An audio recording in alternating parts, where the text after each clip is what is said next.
E aí, galera? Teacher Leandrinho aqui. Bora destravar o inglês? Hoje vamos ver uma ação super útil. Send emails. Literalmente, enviar e-mails. Essencial para o business e para a vida. Let's go! Send emails. Send emails.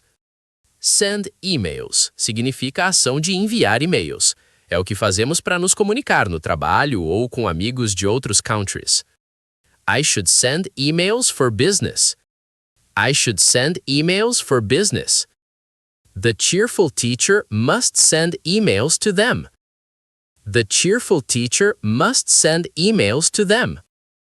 My purpose is to send emails smoothly, so I choose this firm. É isso, team. Viram? Super simples. Lembre-se, he sends, she sends. A prática leva à fluency. So try it on e mande um e-mail em inglês hoje.